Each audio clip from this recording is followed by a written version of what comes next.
काय पाहिलं होतं आपण काल? तर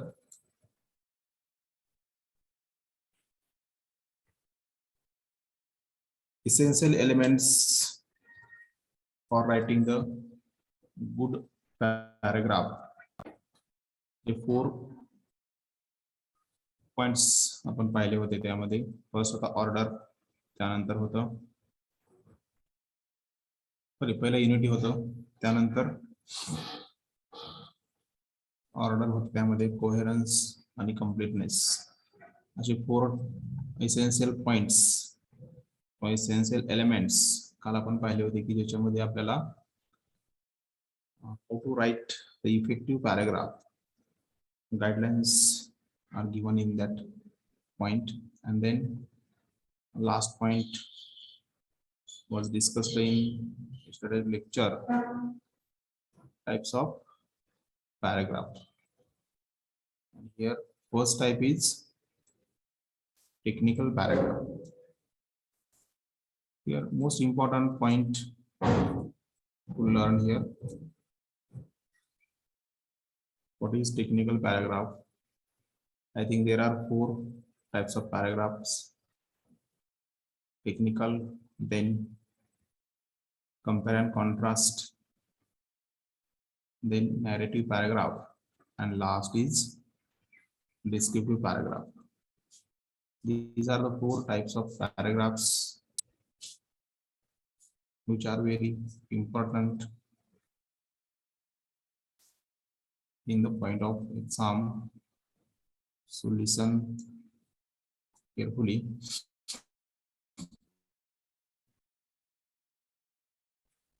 Okay. Part technical paragraph हा जो आहे तर त्याच्या नेम मध्येच दिलेलं आहे पहा की टेक्निकल म्हणजे काय, टेक्निकल कशाला म्हणायचं. Technical paragraph means related to any technical instruments और टेक्निकल डिव्हाइसेस और इलेक्ट्रॉनिक डिव्हाइसेस. आता आपण पाहतो ऑटोमेशनचं सध्या एरा चालू आहे. सगळीकडे मशीन्स ऑटोमॅटिक पाहायला मिळतात, ऑटोमेशन पाहायला मिळते, किंवा इलेक्ट्रॉनिक्सचं सध्या खूप इम्पॅक्ट या वर्ल्ड वरती आहे पहा. मॅक्झिमम सध्या आपण जे पाहतोय ती जी प्रोग्रेस आहे ती सगळी इलेक्ट्रॉनिक्सची आहे पहा. तर याच्यामध्ये आणखीन खूप प्रोग्रेस होणार आहे इलेक्ट्रॉनिक्स मध्ये, कारण सध्या एकदम वास्ट किंवा फास्ट इन्क्रीज होणारी फील्ड कोणती आहे तर ती फक्त कोणती इलेक्ट्रॉनिक आहे. ओके, तर त्याच्यामध्ये आता आपण जे सर्व इलेक्ट्रॉनिक्सचे किंवा इलेक्ट्रिकलचे डिव्हाइसेस असतील तर त्याच्यावरती आपल्याला इथे काय करायचं आहे, पॅराग्राफ लिहायचे आहेत. आता एक्झाम मध्ये आपल्याला हे 4 वरती क्वेश्चन विचारले जाते की त्याच्यामध्ये मग टेक्निकल पॅराग्राफ म्हणजे काय, त्याच्यामध्ये काय लिहिलं जातं, त्याचं एखादं एक्झाम्पल लिहा, किंवा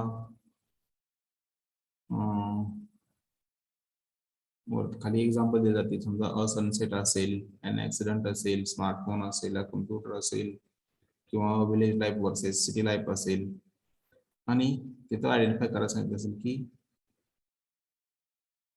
हे जे टाइप्स कोणते आहेत पॅराग्राफचे. त्या कंडिशनला आपल्याला टेक्निकल मध्ये कोणतं टायटल येत आहे, किंवा डिस्क्रिप्टिव्ह मध्ये कोणतं टायटल येत आहे, किंवा नेक्स्ट आपलं जे कंपेअर अँड कॉन्ट्रास्ट मध्ये कोणतं टायटल येत आहे हे आपल्याला माहित पाहिजे. तर म्हणजे क्लासिफिकेशन किंवा identification we can do. Okay, तर आपलं तेवढं करता येणं आवश्यक आहे किंवा करता यायला पाहिजे. तर टेक्निकल म्हणजे काय लक्षात घ्या आता. This kind of paragraph is written to convey the technical information. जे टेक्निकल इन्फॉर्मेशन कन्वे करण्यासाठी जी पॅराग्राफ आपण लिहितोय किंवा ज्या टाईपचे पॅराग्राफ्स इथं प्रिपेअर केले जातात किंवा लिहिले जात आहेत तर त्याला आपण काय म्हणतो का टेक्निकल पॅराग्राफ्स म्हणतो. This kind of paragraph is written to convey the technical information. म्हणजे या पॅराग्राफ मध्ये काय कन्वे करण्यासाठी लिहिले जातात पहा, तर टेक्निकल इन्फॉर्मेशन कन्वे करण्यासाठी हे पॅराग्राफ्स राईटअप केले जातात किंवा लिहिले जात आहेत. ओके, त्यानंतर when writing such paragraph, one has to be very particular about choice of words, grammatical structures and style of presentations. इथं आता एखादा पॅराग्राफ आपण लिहित आहे तर ते लिहित असताना आपण खूप पर्टिक्युलर पाहिजे, कारण exact word should be written in the exact place. That is the correct sentence or that is the correct grammar. उगाच आपण कोणता तरी वर्ड कोणत्या तरी ठिकाणी लिहिणं, that is not proper word in proper place. So we should write proper words in proper places. And this is the need of grammar, or this is the need of this era, or this is the need of that specific message. When we convert or when we transfer some message to another person, that time we should always remember our vocabulary, and we should know which word we can write in that specific place. Okay, त्यामुळे इथं important thing आहे का की इथं आपण जे words लिहित आहे तर ते पर्टिक्युलर लिहिणं गरजेचं आहे. चॉईस ऑफ वर्ड्स तुम्हाला यायला पाहिजे, म्हणजे तुम्हाला काय म्हणायचं आहे त्याच्यावर डिपेंड आहे की कोणता वर्ड लिहायचा आहे. Then next important thing, grammatical structures. Grammatical structures means grammar, जे आपण पार्ट्स ऑफ स्पीच किंवा फर्स्ट युनिटमध्ये लर्न केलं, टेन्सेस असतील, ऍक्टिव्ह, पॅसिव्ह, डायरेक्ट, इनडायरेक्ट, तर ते प्रॉपर प्लेसेस आहेत किंवा प्रॉपर प्लेस आहे त्या ठिकाणी स्ट्रक्चर्स प्रॉपरली राईट अप करणं गरजेचं आहे. त्यानंतर प्रेझेंट इम्पॉर्टंट आहे का, जे काही तुम्ही लिहिताय ते समोरच्या व्यक्तीला इफेक्टिव्ह वाटायला पाहिजे. तर काहीतरी लिहिलंय, काहीतरी चालू आहे पाठीमागं म्हटलं तुम्हाला, आता आपण पाहिले essential elements for writing good paragraph, तर ते एलिमेंट्स कन्सिडर करणं गरजेचं आहे. नाहीतर उगाच लिहायचं म्हणून लिहायचं नाहीये, तिथं ते पण कन्सिडर करायचं आपण. त्याच्यामध्ये प्रेझेंटेशनची स्टाईल कशी आहे आपली हे इम्पॉर्टंट आहे. या सर्व गोष्टी पॅराग्राफ रायटिंग करत असताना टेक्निकलच्या इथे कन्सिडर करणं गरजेचं आहे. A technical paragraph should be clear and correct in context and must avoid any kind of ambiguity and vagueness. ज्यावेळेस आपण टेक्निकल पॅराग्राफ लिहितोय तर त्यावेळेस जी इन्फॉर्मेशन तुम्ही लिहिताय that information should be clear and correct. Any confusion cannot be there. Okay. तिथं context म्हणजे काय पाहतो, कॉन्टेक्स्ट म्हणजे काय, तर कॉन्टेक्स्ट म्हणजे तिथं आपलं जे थीम आहे किंवा जो सब्जेक्ट दिलेला आहे त्या कॉन्टेक्स्ट रिलेटेड क्लिअर आणि करेक्ट इन्फॉर्मेशन आपण लिहिणं गरजेचं आहे. देन मस्ट अवॉइड म्हटलंय पहा, म्हणजे मस्ट कधी वापरतो आपण, ज्यावेळेस कंपल्शन असेल त्यावेळेस. म्हणजे तिथं काय आपल्याला अवॉइड करायचंय पहा, तर कोणत्याही प्रकारची एम्बिग्युटी म्हणजे संदिग्धता किंवा वॅग्युनेस, त्या ठिकाणी कन्फ्युजन निर्माण करणारे किंवा डिस्ट्रॅक्शन निर्माण करणारी वर्ड्स किंवा सेंटेन्सेस किंवा इन्फॉर्मेशन लिहायची नाही. संदिग्धता किंवा प्रॉब्लेम्स किंवा क्वेश्चन्स निर्माण होणारे इन्फॉर्मेशन कशामध्ये लिहायची नाहीत आपण, टेक्निकल पॅराग्राफमध्ये किंवा कोणत्याही पॅराग्राफमध्ये लिहायची नाही. ठीक आहे. आता टेक्निकल म्हणजे लक्षात आलं तुमच्या जे इलेक्ट्रॉनिक सर्व डिव्हाइसेस असतील तर त्या सर्वांना आपण काय म्हणतोय, टेक्निकल किंवा टेक्निकलशी रिलेटेड जे सब्जेक्ट्स असतील तर टेक्निकल पॅराग्राफ म्हणायचं. तर हे टेक्निकल पॅराग्राफ विषयी शॉर्ट मध्ये इन्फॉर्मेशन होती. ओके, त्याचं एक्झाम्पल घेतलंय पाहिजे, स्मार्टफोन. एक्झाम्पल काय घेतलंय पहा, स्मार्टफोन. आता इथं स्मार्टफोन बद्दल इन्फॉर्मेशन तुम्हाला लिहिली गेली आहे, पाहिजे इन्फॉर्मेशन दिलेली आहे. ठीक आहे, फक्त आपण हे रीड करूया, तुम्हाला एक्सप्लेन करायची काही गरज नाहीये, एक्झाम्पल आहे हे. Okay, a smartphone is a mobile phone that can do more than other phones. They work as a computer but are mobile devices small enough to fit in a user's hand. Uses include sending and receiving emails, text, photographs, and multimedia messages, registering contacts, calculator, currency, alarm, browsing the internet, using a mobile browser, playing games, and much more. The smartphones usually come with a large touchable display and an inbuilt security keyboard. Because smartphones are small computers, they run an operating system that is often common between devices to ensure compatibility. The majority of smartphones run on Apple iOS or Google Android, but others use Windows Phone or BlackBerry OS. Most can do multitasking, running more than one program, which helps the user do things correctly.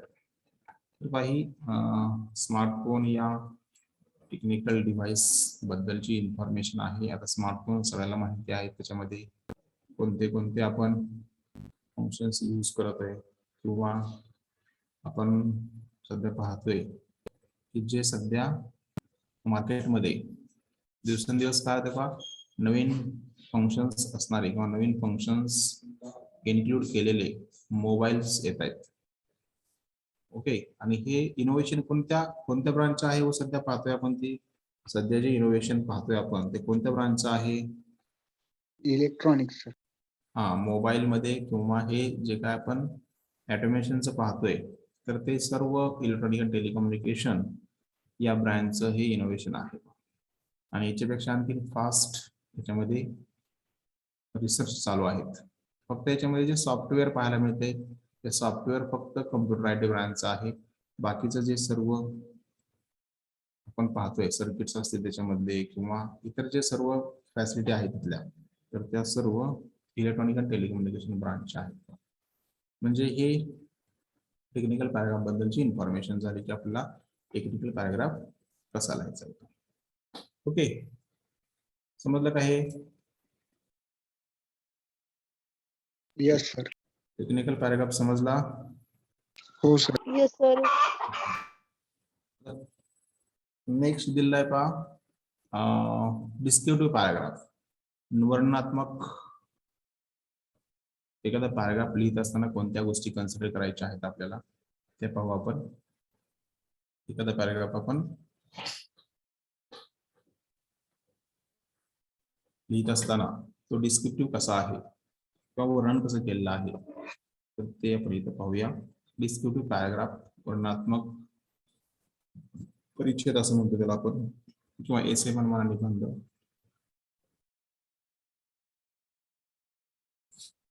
This type of paragraph describes some event or incident and shows the reader what a thing or a person is like. तर या टाईपच्या paragraph मध्ये काहीतरी event किंवा incident describe केलेला असतो, परंतु तो सध्याचा करंटचा इन्सिडेंट असतो का, होऊन गेला इन्सिडेंट इथं पाहायला मिळत नाही. करंटला जो एखादा इन्सिडेंट चालू आहे तर तो इन्सिडेंट किंवा इव्हेंट इथं डिस्क्राईब केलेला असतो. त्याचबरोबर shows the reader what a thing or a person is like, किंवा त्या रीडरला काय दाखवतात की सध्याच्या प्रेझेंट एरियामध्ये या व्यक्तींना किंवा एखाद्या व्यक्तीला कोणती गोष्ट आवडते किंवा काय इथं दिलेलं आहे नेमकं एक्झॅक्ट, तर ते वर्णन केलेलं असतं. म्हणजे इथं थोडक्यात प्रेझेंट सिच्युएशन वरती गिवन जो सब्जेक्ट आहे त्याच्याशी संबंधित काही सेंटेन्सेस लिहिले जातात. आणि मॅक्झिमम टायमिंगला हे कशामध्ये लिहितात पा, तर प्रेझेंट टेन्स मध्ये लिहिलं जातं. कोणत्या टेन्स मध्ये?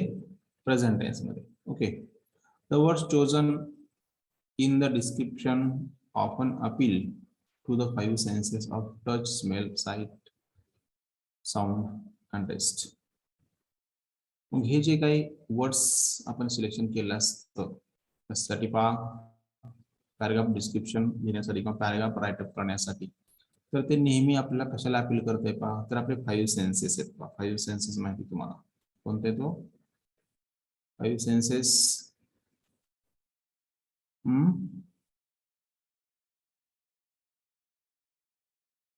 5 सेन्सेस माहित नाहीत. Hello, yes sir. कोणते 5 सेन्सेस मग?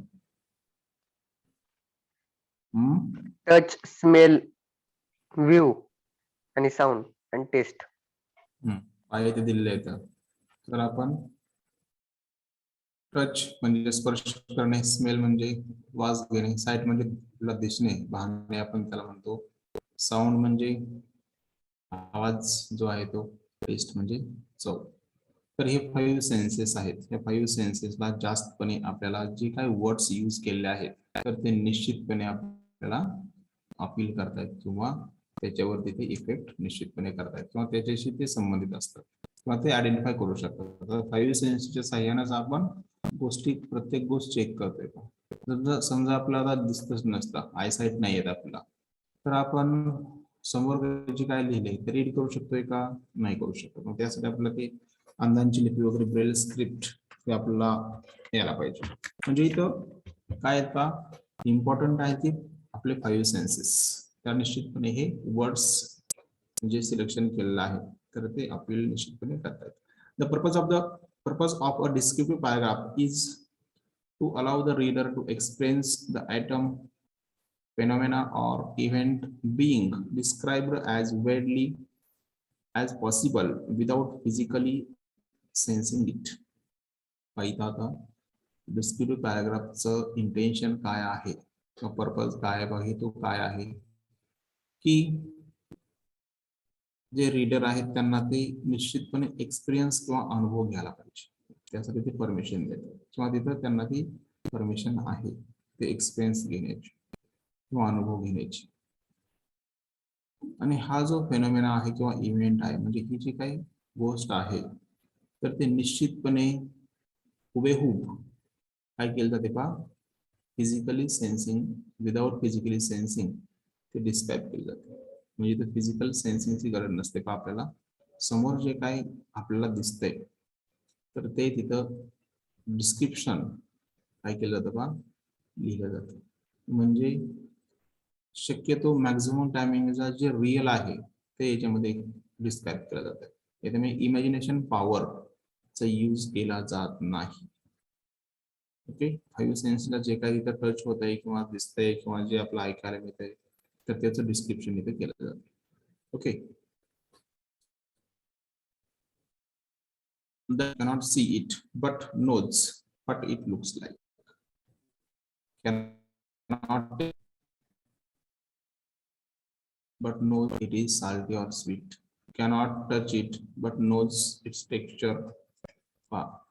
रीडरला काय होत नाही पण तिथं ते पाहता येत नाहीये. आवाज येतोय ना?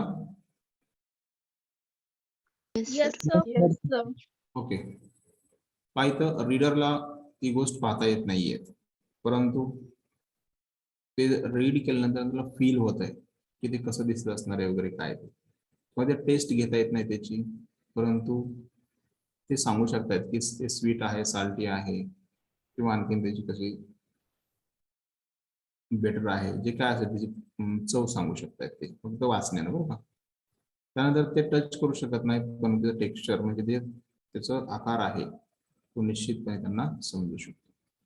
म्हणजे एखादी गोष्ट आपण फील करण्याच्या फील जरी करत नसेल एक्झॅक्टली तरी रीड करून आपण ते आपल्याला निश्चितपणे अंडरस्टँड होऊ शकतं की तिथं सिच्युएशन काय आहे.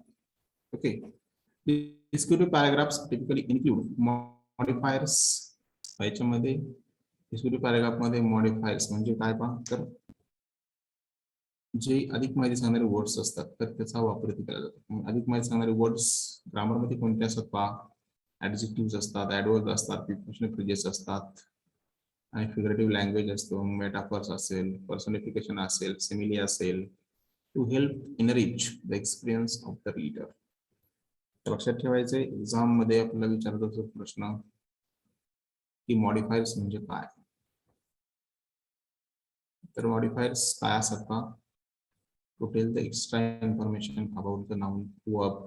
ओके, एक्स्ट्रा इन्फॉर्मेशन सांगतात किंवा सेंटेन्स मध्ये असणारे जे काही मेन वर्ड्स असतील त्याविषयी इन्फॉर्मेशन सांगण्याचं काम कोण करत असतात का, तर हे मॉडिफायर्स करत असतात. मग ते मॉडिफायर्स कोणते असतात सेंटेन्सेस मध्ये, तर ऍडजेक्टिव्हज, ऍडवर्ब्स, प्रिपोजिशनल फ्रेजेस किंवा फिगरेटिव्ह लँग्वेज आपण म्हणतो. फिगरेटिव्ह लँग्वेज म्हणजे अलंकारिक भाषा, मेटाफॉर्स, मेटाफॉर हा अलंकार आहे, पर्सनिफिकेशन किंवा सिमिलीज हे सर्व फिगर्स ऑफ स्पीच आहेत. तर त्याच्या सहाय्याने आपण एखादी गोष्ट जास्त करून सांगण्याचं काम करतात. आता मॉडिफायर्स म्हणजे काय, तर एखादी गोष्ट आहे त्याविषयी एक्स्ट्रा इन्फॉर्मेशन म्हणजे ती जास्त सांगणे, पटवून सांगण्याचा प्रयत्न करणे, to help enrich the experience of the reader. आणि हे काय करतात पहा, तर रीडरचा अनुभव आणखीन वाढवण्याचं काम कोण करतात, तर हे आता सांगितलेले मॉडिफायर्स करतात. ठीक आहे. तर डिस्क्रिप्टिव्ह पॅराग्राफ म्हणजे काय, लक्षात आलं तुमच्या की सध्या जे काही आपल्या समोर दिसतंय तर त्याचं ते काय करणे, डिस्क्रिप्शन करणे, that is the descriptive paragraph. त्याचं एक्झाम्पल दिलेलं आहे पाहिजे, सनसेट म्हणून आहे. तर त्याचे बरेचसे एक्झाम्पल्स वेगवेगळे आहेत, तुम्ही ते नंतर पाहू शकता. त्याचे एक्झाम्पल्स मी तुम्हाला पाठवून देणार आहे. एक्स्ट्रा एक्झाम्पल्स आपल्याकडे आहेत. एक्झाम्पल्स प्रत्येकाचे दिलेले आहेत का, जवळजवळ माझ्याकडे एक 20-25 एक्झाम्पल्स आहेत सर्वांचे मिळून. ते नोट्स तुम्हाला मी पाठवतोय. राईटअप करायचं कसं? नाही ते ना रीड करण्यासाठी दिलेत तुम्हाला, आपण रीड करण्यासाठी. Okay sir. हा, ते आता जे आपण ते सगळे ऑल पेजेस वरचे पण ते पण रीड करायचंय ना सर? नाही write-up त्याची करायचं. एक एक्झाम्पल ऍटलिस्ट लिहावं असं मला वाटतंय. आता किती तिथे 8 Okay. स्लाइड्स आहेत आपल्या. एक एक्झाम्पल लिहा आणि बाकीचे जे मी आज तुम्हाला पाठवणार आहे एक्झाम्पल्स त्यामध्ये लिहायचं काय आहे, ऑब्जेक्टिव्ह क्वेश्चन जे पाठवतोय आज ते ऑब्जेक्टिव्ह क्वेश्चन्स लिहायचे आहेत. आणि जे असे डिस्क्रिप्टिव्ह पॅराग्राफ पाठवतोय ते तुमच्या रिडिंगसाठी पाठवतोय. आणि एक Okay, दुसरी sir. महत्वाची गोष्ट आहे बरं का, काल पाठवलेलं सगळं राईटअप नाहीये ना करायचं, फक्त एक्झाम्पलच ना. कोणते युनिट नंबर 3 का? हा सर. Yes sir. नाही फर्स्ट इन्फॉर्मेशन लिहायची का सर्व तुम्हाला, ते स्लाइड आहेत का नाही, 8च्या 8 स्लाइड पूर्ण लिहा ह्या, कारण हे तुम्हाला इम्पॉर्टंट आहे. याच्यावरती क्वेश्चन्स विचारले जातात. आणि एक गोष्ट लक्षात ठेवा, एक्झामच्या वेळेस मी कोणत्याही नोट्स नंतर पाठवणार नाही. फक्त ऑब्जेक्टिव्ह क्वेश्चन्स जर समजा मी एक्स्ट्रा अपडेट केले तर तेवढे पाठवणार आहे. आता जे मी सध्या रेग्युलरला नोट्स पाठवतोय त्या तुम्ही नोट्स लिहायच्या आहेत. नंतर डिलीट झालं, ग्रुप लेफ्ट झाला वगैरे प्रॉब्लेम्स येतात, कारण नंतर मला ते पॉसिबल होत नाही. सर सर्व एक्झाम नोट्स ऑनलाईन पाठवून होईल का ऑफलाईन?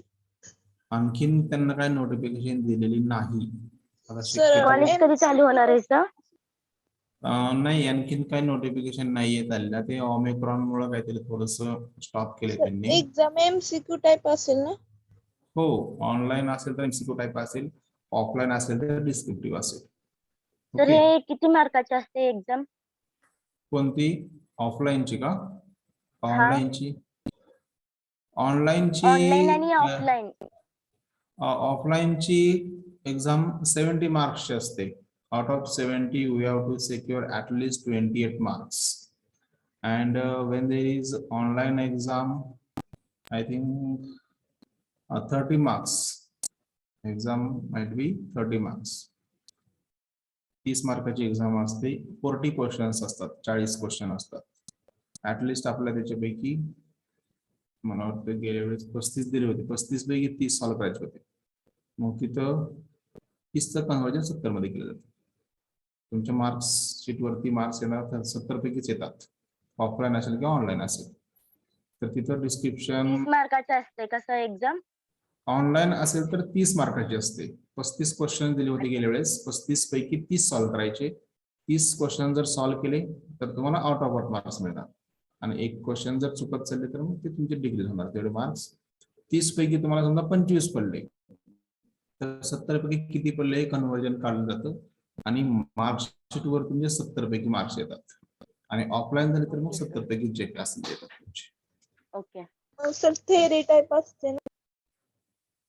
हा, रायटिंग असेल तर थेरी टाईप आणि नसेल तर मग ऑब्जेक्टिव्ह टाईप. ऑनलाईन असेल तर, ऑफलाईन असेल तर थेरी म्हणजे जे काय मग आपलं सर regular. एक्झाम ऑनलाईन होणार आहे का ऑफलाईन? आणखीन त्यांना काही सांगितलेलंच नाहीये तसं, ऑफलाईन आहे का ऑनलाईन आहे ते. त्यांचं नोटिफिकेशन काही नाहीये सध्या. Okay sir. ज्यावेळेस डिक्लेअर होईल त्यावेळेस तुम्हाला सांगितलं जाईल की ऑनलाईन आहे का ऑफलाईन आहे. Okay okay sir. Okay sir. Okay, ठीक आहे. हे लक्षात ठेवा, एक्झाम्पल्स नंतर तुम्ही रीड करा. एक्झाम्पल दिले पॅराग्राफ एक. ठीक आहे, त्यानंतर पुढचा पाहू आपण नॅरेटिव्ह पॅराग्राफ आहे. नॅरेटिव्ह म्हणजे कथन करणे. आता इथं ऑलरेडी होऊन गेलेल्या गोष्टी या पॅराग्राफ मध्ये एक्सप्लेन केल्या जात आहेत. नॅरेटिव्ह पॅराग्राफ मध्ये डिस्क्रिप्टिव्ह मध्ये समोर जे दिसतंय ते, टेक्निकल मध्ये कोणत्याही टेक्निकल इन्स्ट्रुमेंटची इन्फॉर्मेशन, मग त्याच्यामध्ये बऱ्याच वेळेस वर्णन पण केलं जातं बरं का एखाद्या टेक्निकल पॅराग्राफचं, किंवा एखाद्या टेक्निकल पॅराग्राफचं हे पण सांगितलं जातं, स्पेसिफिकेशन्स किंवा फंक्शन्स पण सांगितले जातात. तर समजा एखादं असं आलं की tell the specifications of dash phone, एक स्पेसिफिक फोन दिला जातो, समजा S3 असेल, M20 असेल किंवा जे काय असेल तो. तर त्यावेळेस तुम्हाला त्याचे स्पेसिफिकेशन लिहावे लागणार आहेत की कशा प्रकारे स्पेसिफिकेशन दिले. त्याचे एक्झाम्पल मी एक्स्ट्रा मध्ये दिलेले आहेत का. आणि हे वाचायचे, तुम्हाला रिडिंग करायचे व्यवस्थित. रिडिंग केलं तरच तुम्हाला ते व्यवस्थित अंडरस्टँड होणार आहे, कारण इथं रिडिंग इम्पॉर्टंट आहे, लक्षात घ्या. तर मॅक्झिमम आपलं जे नोट्स पाठवतोय त्या लिहायच्या आहेत आणि जे रिडिंग करायचं नाही ते रिडिंग करायचं. आणि हे कुठेतरी स्टोअर करून ठेवायचे. जर स्टोअर करून ठेवायचे तुमच्याकडं फॅसिलिटी नसेल तर डायरेक्ट हे मेल अटॅच करून टाकायचं, सर्व नोट्स पाठीमागे सर्व पाठवल्या आहेत त्या, म्हणजे एक्झामच्या सर ते झेरॉक्स मारले तर चालतील का? हो चालतंय. झेरॉक्स मारले तर काहीच अडचण नाही, एकदम छान आहे सगळं. म्हणजे झेरॉक्स जर केलं तर तुम्हाला राईटअप करण्याऐवजी सर झेरॉक्स मारलं तर चालेल ना? नाही, एकदा तुम्हाला लिहावंच लागणार आहे ते सर्व. तुम्ही जरी झेरॉक्स काढले आणि काही जरी केलं तरी नोटबुक प्रिपेअर करावं लागते तुम्हाला. कारण नोटबुक जर प्रिपेअर नाही झाली तर मग काय उपयोग नाही. कारण नोटबुक ज्यावेळेस आपण नोटबुक लिहित असतो तर त्यावेळेस आपण फुल कॉन्सन्ट्रेशन लिहित असतो. त्याच्यामुळे एक वेळेस ऍटलिस्ट एक वेळेस लिहिणं गरजेचं आहे. त्यासाठी नोटबुक प्रिपेअर करा, रोजचे रोज ते राईटअप करा. जास्त एवढं काय राईटअप नाहीये, थोडं थोडं म्हटलं तरी लिहायचं. समजा सुट्टी आहे त्या दिवशी जास्त लिखाण करायचं थोडस. ठीक आहे सर तुम्ही नोटबुक चेक करता का नंतर? हो, नोटबुक पाहिली जाते नंतर. ज्यावेळेस तुम्ही सबमिशनला येत आहे, मॅन्युअल मायक्रो प्रोजेक्ट सबमिशनला येत आहे, त्यावेळेस तुमचे नोटबुक सुद्धा पाहिजे जाते. कारण तुम्ही ऍटलिस्ट एक नोटबुक लागते का सर प्रत्येक सब्जेक्टचे फुल? हो हो, तुम्ही सरांनी जे सांगितलेलं आहे तुम्हाला हे लिहा म्हणून, तर ते त्या नोटबुक मध्ये लिहिलं पाहिजे ना. मग तुम्ही लर्न काय करता. आता क्लासमध्ये जर असतं आपलं, ऑफलाईन जर असतं तर ऑफलाईन मध्ये आपण एक नोटबुक प्रिपेअर करतो, दुसरी ट्रिपल पी नोटबुक असते. ट्रिपल पी म्हणजे काय, तर घरी गेल्यानंतर आहे ते वाचायचं, पाठ करायचं आणि ते लिहायचं. हे डबल नोटबुक आपण प्रिपेअर करत असतो ऑफलाईन असेल तर. पण आता आम्ही आपण एकच करतोय. आम्ही ऑल स्टडी नोटबुक मध्ये राईट करतोय. चालतंय की तुम्ही नोटबुक एक प्रिपेअर करा, स्टडी राईटअप करा, काय करा, परंतु सब्जेक्ट वाईज सेपरेट नोटबुक्स करा. सर एक पेक्षा जास्त असेल तर काय प्रॉब्लेम नाही ना? नाही नाही, काय अडचण नाही. नोटबुक तुम्ही 2-3 करू शकता, काहीच अडचण नाही. जेवढं तुम्ही प्रॅक्टिस कराल तेवढं चांगलंच आहे. आणि यानं परफेक्टनेस तुमच्या ह्याच्यामध्ये येईल. इम्पॉर्टंट तेच आहे. Okay okay sir. हा, नॅरेटिव्ह पॅराग्राफ पाहूया. नॅरेटिव्ह पॅराग्राफ कशाला म्हणायचं ते. लिहायचं आहे का? मॅन्युअल ऑल लिहायचं आहे का? हो, सांगितलं की त्या दिवशी काय काय लिहायचं ते मॅन्युअल मध्ये. सर प्रोजेक्ट आम्हाला पाठवा ना. हो पाठवतो. आज ते मी ग्रुप तयार करतोय. काल तुमचं ते फॉर्मॅट तयार केलं आणि आज नवीन लिंक पाठवली पहा आपल्या ह्याच्यावरती. Okay sir. सर कालच्या लिंकला काय प्रॉब्लेम झालता हो? नाही, त्याला रिस्ट्रिक्शन पडले होते. म्हणजे फक्त कॉलेज ऑफ इंजिनिअरिंग पॉलिटेक्निकचे जे मेल होते तेच फक्त तिथं ओपन होत होते, बाकीच्यांना ते ऍक्सेस नव्हतं. त्याच्यामुळं केलं येते सर त्या गुगल फॉर्म मध्ये 2 ऍड्रेस आहेत म्हणजे परमनंटली म्हणून पण आहे आणि एक करंट ऍड्रेस म्हणून पण आहे. दोन्ही ठिकाणी परमनंटच लिहा की. सर कास्टचं तिथं 3 ऑप्शन आहेत. धर्म म्हणजे काय? हिंदू धर्म तुमचा, मुस्लिम, त्यानंतर कास्ट म्हणजे कोण? हिंदू लिहिलं तर चालेल ना धर्म? धर्म हिंदू, बरोबर आहे की. मग बऱ्याच जणांचा मुस्लिम पण राहतो, पारशी राहतो, ख्रिश्चन राहतो, त्यामध्ये ते लिहायचं. फॉर्म मध्ये 12वी झालेल्या शाळेचं ज्यांना नाव 12वी झालेले आहे त्यांना इथे 12वीचं स्कूल नेम किंवा मार्क्स जे काय दिले ते लिहा, आणि ज्यांना नाही त्यांना नो लिहा. एनए लिहिलं तरी चालतं तिथं. एनए टाका, कारण तिथं कंपल्सरी ऑप्शन आहे, त्यामुळे एनए लिहा तिथं. आणि हो. कॅटेगरी लिहित असताना तुमची जी कॅटेगरी आहे ती सिलेक्शन करा तिथं, आणि तुमची जी कास्ट आहे सब कास्ट ती लिहा व्यवस्थित तिथं. सर नवबौद्ध असला तर? काय म्हणताय? नवबौद्ध असेल तर? जे काय तुमचं असेल त्यामध्ये लिहा. सर ईमेल आयडी स्वतःचे टाकायचे. तुमचा ईमेल आयडी टाका की तुमचा ईमेल आयडी.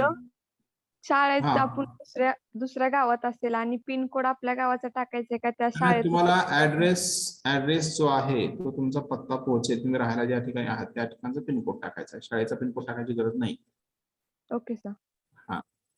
तर ब्लड इन्फॉर्मेशन शक्यतो सर्व कॅपिटल मध्ये लिहा. सर्व सर इन्फॉर्मेशन. तिथे शाळेचं नाव पूर्ण बसत नाहीये, पुढे जातंय, मग चालेल का कॅपिटल मध्ये? नाही, शॉर्ट मध्ये नका लिहू. ते DSS असं असतं तसं नाही लिहायचं, पूर्ण लिहा की. हा पूर्णच, पण ते पुढे जातंय, मग चालेल ना तसं? हो चालतंय, काही अडचण नाही. 2 लाईन मध्ये गेले तरी चालतंय. फक्त लिहित असताना स्पेलिंग करेक्ट लिहा, पूर्ण कॅपिटल मध्ये लिहा. नाहीतर बरेच जण काय लिहितात बघा, आता समजा एखाद्या शाळेचं नाव असेल काय, आता इथे पंढरपूरची शाळा आहे बघा, मग विवेकवर्धिनी आहे शाळा, तर VK विद्यालय करतात, असं नाही करायचं. तर विवेकवर्धिनी प्रशाळा पंढरपूर वगैरे असं करायचंय. सर तुम्ही हे सर form मध्ये मुख्याध्यापकांचं पूर्ण नाव लिहायचं का फक्त आडनाव लिहायचं सर? कशामध्ये? ह्या फॉर्म मध्ये मुख्याध्यापक म्हणून आहे तिथं. नाही, मुख्याध्यापक सरांचं इनिशियल आणि सरनेम लिहा. समजा काय असेल, पवार SS असेल, तेवढं लिहायचं फक्त. मिस्टर पवार SS मग असं लिहून टाकायचं फक्त. मॅडम असेल तर मिस पवार SS मॅम, काय असेल ते. सर आधार कार्डाचा फोटो काढायचा आहे ना तिथे? नाही, पूर्ण नाही काढायचं. आधार नंबर टाकायचा आहे. सर तिथं ऑप्शन फोटो काढायचा येतोय. इमेज. हा इमेज येते. काय जणांना टाईप सर तसं? हा नाही काही सर, काही जणांना सर image- आम्हाला तर नंबर टाईप करायचा चालतं. नंबर आलाय. आता काय करा, नवीन लिंक नुसार बघा, त्यानुसार काय होते पाहते. आणि आजच सबमिट करा बरं का सर्वजण हे. सर हो सर. हा. 3 ऑप्शन आहेत उदाहरणाचे. हा तेच धर्म तुमचा कोणता आहे तो, रिलीजन, कास्ट वगैरे जे आहे ते. येस नो आहे सर ऑप्शन त्याला. कशाला? मायनॉरिटी. मायनॉरिटी म्हणजे अल्पसंख्याक, म्हणजे ते ख्रिश्चन, जैन किंवा मुस्लिम वगैरे असतं पण त्यांचं अल्पसंख्याकांचं मायनॉरिटी सर्टिफिकेट असतं. तर जर आपण येस असेल तर येस, नसेल तर नो. जे ओपन मध्ये येत आहेत किंवा इतर कास्ट मध्ये त्यांना नो लिहायचं. कास्ट मध्ये येते धनगर म्हणल्यास मग काय करायचं सर? धनगर मध्ये NT. तुमच्या कास्ट सर्टिफिकेट येते की NT? म्हणजे ते येस करायचं का नो सर? कशाला? मायनॉरिटी साठी? हा सर. नो मायनॉरिटी नाही. मायनॉरिटी कोणाला सांगतो तुम्हाला, तिथं जैन किंवा ब्राह्मण असतात त्यांच्यावरती असते, किंवा मुस्लिम, या 2 किंवा पारशी वगैरे. अल्पसंख्याक म्हणजे ज्यांचा कमी हे आहे, संख्या आहे, त्याला अल्पसंख्याक म्हटलं जातं. ठीक आहे. Okay sir. सर हा माझ्या बर्थ डेटच्या तिथं ना पहिल्या स्टार्टिंगला महिना येतो, नंतर डेट येते. नाही, सर्वांना तसंच आहे. स्टार्टिंगला मंथ, नंतर डेट आणि इयर, ते फॉर्मॅट तसं आहे गुगल फॉर्म मध्ये. हा का? बरोबर. हो, सर्वांना तेच आहे. सर्वांनी तेच टाका. सुरुवातीला मंथ, नंतर डेट, नंतर इयर. नाही सर, आमच्यात पहिल्यांदा डेट आली, नंतर मंथ आला. ठीक आहे, काय जे तुमच्यात आलं असेल, ठीक आहे, जे काय आलं असेल ते टाका. ठीक, काय प्रॉब्लेम. आणि आजच्या आज फिल करायचे बरं का. Okay sir. हा, रिस्ट्रिक्शन. हा, धर्म हिंदू मराठा लिहायचंय ना? हो, हिंदू फक्त, मराठी नाही देते, हिंदू. आणि खाली जे कास्ट आहे ते मग मराठा वगैरे जे कास्ट आहे ते. Okay sir. तर ब्लड ग्रुप नाही टाकला तर चालेल का? टाका की ब्लड ग्रुप लागतो आपल्याला. तर आम्हाला माहिती नाही काय आहे ते. सर ब्लड ग्रुप चेक केला नाहीये. बरं, ज्यांना माहिती ना टाका, ज्यांना नसेल त्यांनी नाही करा तिथं. ओके यांनी sir. Okay sir. Okay. No, not applicable. ठीक आहे, नॅरेटिव्ह पॅराग्राफ पाहूया. म्हणजे आपला हा पॉईंट संपेल. उद्या आपला डायलॉग रायटिंग चालू करायचं नेक्स्ट लेक्चरसाठी. पण नॅरेटिव्ह पॅराग्राफ म्हणजे एखादी होऊन गेलेली घटना, त्याला नॅरेटिव्ह पॅराग्राफ कथन असं म्हणतो आपण. This type of paragraph tells a story. याच्यामध्ये नॅरेटिव्ह पॅराग्राफ मध्ये काय सांगितलं जातं, तर स्टोरी सांगितली जाते. म्हणजे स्टोरी एलिमेंट असतो इथं. There is a sequence of action or there is a clear beginning, middle and end of the paragraph. याच्यामध्ये जे काही कृती घडलेली आहे तर त्या कृतीचा सिक्वेन्स दिलेला असतो आणि तिथं स्टार्टिंग हे क्लिअर असतं किंवा बिगिनिंग स्टार्ट जे आहे ते स्पष्टपणे दिलेलं असतं काय आहे ते. त्यानंतर मिडलला काय घडले दिलेलं असतं आणि एंडिंग काय दिलेलं असतं. म्हणजे ते एक प्रकारचा सिक्वेन्स दिलेला असतो त्या हॅपनिंगचा. फॉर एक्झाम्पल ऍक्सिडेंट तिथं घेतलेला आहे, ऍक्सिडेंट कधी घडला, कसा घडला, ते एकदम सिक्वेन्स दिलेलं असतं, वन बाय वन इन्फॉर्मेशन. ठीक आहे. Narrative paragraphs tell stories. पण नॅरेटिव्ह पॅराग्राफ तुम्हाला शक्यतो काय सांगतात का, तर कथा सांगत असतात का. True narrative paragraphs however are similar to short stories in that they feature characters, follow a plot line, include a conflict which is resolved and are told from an identifiable point of view. इथं आता काय काय दिलं जाते लक्षात घ्या. तर एक चांगला पॅराग्राफ आहे जो narrative paragraph. True narrative paragraphs कशाला म्हणायचं आहे की त्याच्यामध्ये निश्चितपणे शॉर्ट स्टोरीज किंवा शॉर्ट कथा सांगितलेल्या असतात. मग त्याच्यामध्ये फीचर्स त्याचे काय आहेत किंवा कॅरेक्टर्स काय आहेत, त्यामध्ये कोणते कोणते कॅरेक्टर्स आहेत, मग त्याचे प्लॉट कसं आहे, प्लॉट लाईन आपण त्याला म्हणतो. म्हणजे त्याचं जे मेन घटक आहेत लिहिण्याचे ते कसे आहे, तर त्यामध्ये कॉन्फ्लिक्ट दिलेला आहे का. तर या सर्व गोष्टींचा समावेश हे आपल्या तिथं आयडेंटिफिएबल दिसतात किंवा आयडेंटिफिएबल असतात तिथं. म्हणजे इथं जे काय लिहायचं आहे ते स्पष्ट लिहिलं जातं. कॅरेक्टर कोणते आहेत, त्यामध्ये संघर्ष निर्माण झालेला आहे का, तर त्यामध्ये सब्जेक्ट कोणता आहे, प्लॉट लाईन कोणते आहे, या सर्वांचा समावेश आपल्या नॅरेटिव्ह पॅराग्राफ मध्ये केला जातो आणि ते सहजासहजी आपल्याला आयडेंटिफाय होत आहेत. मग आता आपण समजा my first day in the college घेतलं. My first day in the कॉलेजमध्ये घेतल्यानंतर तुमचं स्टार्टिंग कसं असतं पहा. तुम्ही कॉलेजच्या बाहेर येतात, नंतर तुम्हाला तिथं कॉलेजची बिल्डिंग वगैरे दिसती किंवा गार्डन दिसतो, जे काय असेल ते फ्रेंड्स दिसतात. नंतर तुम्ही आतमध्ये येता, तुम्हाला कोण भेटतं, जे काय फ्रेंड्स वगैरे असतील ते. तर टाइम झाल्यानंतर तुम्ही कुठे जाता, क्लासमध्ये जाता. फर्स्ट लेक्चर कोणाचं होतं, कोणत्या सरांचं होतं, त्यामध्ये काय घेतलं जातं, इंट्रोडक्शन होतं किंवा अशाविषयी इन्फॉर्मेशन सांगितली जाते. त्यानंतर आणखी नेक्स्ट लेक्चर कोणाचं होतं, त्यानंतर ब्रेक होतो, तुम्ही कुठे जाता लंच करण्यासाठी, त्यानंतर कुठे येता, प्रिन्सिपल सरांना भेटताय, नोटीस बोर्डला जाताय, लॅबमध्ये जाताय किंवा लॅब पाहताय. असे एकदम सिक्वेन्स व्यवस्थित त्यामध्ये दिला जातो. त्यामध्ये कोणाकोणाची भेट होते ते कॅरेक्टर्स झाले. त्यामध्ये जो सिक्वेन्स दिलेला असतो पॅराग्राफचा, तर ते बिगिनिंग झालं, मिडल झालं आणि एंड झालं. अशा पद्धतीनं स्टोरी टाईप ते आपल्याला भासत असतात. आणि हे आपण कधी लिहित असतो का, तर होऊन गेलेली घटना इथं लिहित असतो आपण. Okay. They may also establish a setting or include a moral. आणि हे सर्व गोष्टी काय करतात का, त्या पॅराग्राफचं सेटिंग करतात किंवा एक नैतिकता तिथं पॅराग्राफमध्ये आणण्याचा प्रयत्न करतात किंवा समावेश करतात. तर असे वेगवेगळे घटक या नॅरेटिव्ह पॅराग्राफमध्ये आपण समाविष्ट करत असतो. मग त्याच्यामध्ये आपल्याला सर्वात इम्पॉर्टंट आहे का, की हे जे पॅराग्राफ लिहितोय तर ते मोस्ट आपण सिंपल पास्ट टेन्स मध्ये लिहिणं गरजेचं आहे किंवा इतर पास्ट टेन्सेस मध्ये लिहावं लागतात. हे आपला प्रेझेंट टेन्स मध्ये लिहायचे नाहीत, लक्षात घ्या. कशामध्ये लिहायचे आपला पास्ट टेन्स मध्ये लिहायचे, कारण हे ऑलरेडी होऊन गेलेल्या घटना लिहितोय आपण, नॅरेटिव्ह म्हणायचं. म्हणजे इथं आपल्याला मॅक्झिमम टायमिंगला सिंपल पास्ट टेन्सचा वापर करायचा आहे नॅरेटिव्ह पॅराग्राफ. ओके. त्यानंतर लास्ट दिलेला आहे पहा कम्पेअर अँड कॉन्ट्रास्ट. आता कम्पेअर अँड कॉन्ट्रास्ट म्हणजे काय पहा, तर दोन गोष्टीचं कंपॅरिझन करायचं, त्यातले सिमिलर थिंग्स कोणते आहेत आणि डिफरंट थिंग्स कोणते हे सांगायचं. आता इथं एक्झाम्पल घेतलं पहा, town life versus country life. किंवा विलेज लाईफ पण त्याला म्हणतो आपण. किंवा अजून आपण जर असा विचार केला, दुसरं जर घ्यायचं म्हटलं एक्झाम्पल, तर मॉडर्न ट्रान्सपोर्ट फॅसिलिटीज आणि ओल्ड ट्रान्सपोर्ट फॅसिलिटीज किंवा online classes versus offline classes. त्याच्यामध्ये या दोन गोष्टीमध्ये ज्यावेळेस कम्पॅरिझन आणि कॉन्ट्रास्ट असतं, तर त्यावेळेस काय लिहावं लागतं तुम्हाला? सिमिलर थिंग्स लिहायच्या आणि त्याच्या डिफरंट थिंग्स लिहायच्या, बेनिफिट्स लिहायचे आणि त्याचे नंतर ड्रॉबॅक्स लिहायचे. म्हणजे ऍडव्हान्टेजेस आणि डिसएडव्हान्टेजेस या दोन्ही गोष्टी आपल्याला इथे मेन्शन करणं गरजेचं आहे.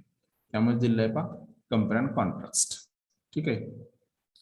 In this type of paragraph, opening sentence names the two subjects and states that they are very similar, different, or have many important similarities and differences. पाहिजे आता आपण पॅराग्राफची सुरुवात केल्यानंतर ओपनिंग सेंटेन्स मध्ये आपल्याला दोन सब्जेक्ट पाहायला मिळतात. बरोबर आहे, कारण ते टायटल मध्ये दिलेले आहेत. म्हणजे दोन्ही सब्जेक्ट्स मध्ये आपल्याला similar thing, different things, important गोष्टी कुठल्या आहेत किंवा त्यामध्ये सारखेपणा कुठला आहे, वेगळेपणा कुठला आहे, हे सर्व इथं लिहिणं गरजेचं आहे. म्हणजे इथं आपल्याला त्याचा समावेश करणं आवश्यक आहे. Continue discussing similarities only using compare contrast keywords such as like, similar to, and also for each comparison. पण ज्या ठिकाणी आता आपल्याला डिस्कशन करायचं आहे किंवा रायटिंग करायचं आहे, सिमिलरिटीज लिहायचे असतील किंवा कंपेअर अँड कॉन्ट्रास्ट लिहायचे असेल, तर काही कीवर्ड्स दिले आहेत पाहिजे. तर ते कोणते वर्ड्स आहेत पहा? लाईक असेल, सिमिलर टू असेल, त्यानंतर अल्सो असेल. तर हे सर्व कंपॅरिझन करण्यासाठी तुम्ही हे वर्ड्सचा वापर करू शकताय. Then describe all the differences using compare or contrast keywords such as differ, unlike, and on the other hand for each difference. आणि जर समजा तुम्हाला इथे डिफरन्स सांगायचे असतील त्या गोष्टीमधले, तर तुम्ही काय लिहू शकताय पहा? हे कीवर्ड्स दिले लिहू शकता तुम्ही. कोणते? Differs, unlike, on the other hand, on the contrary. तर असे वेगवेगळे वर्ड्स आहेत ते तुम्ही डिफरन्स सांगण्यासाठी यूज करू शकताय आणि वरती दिलेले ते कंपॅरिझन करण्यासाठी. मग हे कंपॅरिझन आणि कॉन्ट्रास्ट या दोन मध्ये दोन गोष्टी सांगायच्या आहेत. एकच गोष्ट लक्षात ठेवायची, मेरिट्स अँड डेमेरिट्स म्हणजे ऍडव्हान्टेज आणि डिसएडव्हान्टेजेस तिथे लिहायचे आहेत दोन्ही गोष्टीची. टाइम लाईफ मध्ये बेनिफिट्स काय आहेत आणि त्याचे ड्रॉबॅक्स काय आहेत. कंट्री लाईफ मध्ये ड्रॉबॅक्स काय आहेत त्याचे आणि बेनिफिट्स काय आहेत, दोन्ही लिहायचे. म्हणजे आपला इथं तो सब्जेक्ट लिहून होतो. ओके. आता लिहित असताना काय लिहिणार तुम्ही की याच्यामध्ये काय दिलं जाते, कोणत्या गोष्टी समावेश केल्या जात आहेत ते इथं आपलं मेन्शन करायचं.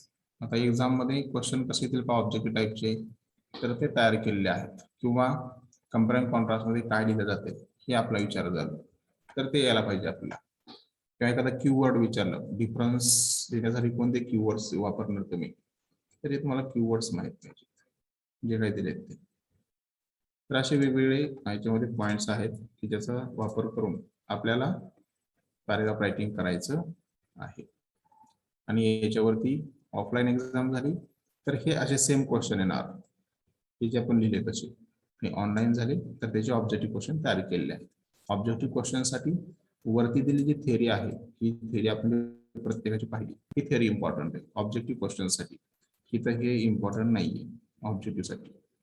जे प्रत्येकाची थेअरी वरती दिले ते थेअरी इम्पॉर्टंट आहे ऑनलाईन एक्झाम साठी, आणि ऑफलाईन साठी हे दोन्ही पण इम्पॉर्टंट असणार आहे. ठीक आहे, आलं का लक्षात? हॅलो Yes, किती मार्काला विचारलं जातं? पॅराग्राफ रायटिंग साधारणतः 3 ते 4 मार्क्ससाठी विचारलं जातं. 3-4 क्वेश्चन्स असतात त्याच्यावरती. त्याचे मी हे पाठवतो तुम्हाला आज. काय म्हणायचं त्याला, ऑब्जेक्टिव्ह क्वेश्चन्स आहेत मी काढलेले, मला पाठवतोय ऑब्जेक्टिव्ह क्वेश्चन्स ते आज आहेत मी काढले त्या दिवशीच त्याचे PDF तयार केलेला आहे, तर तुम्हाला ते पाठवतोय आज.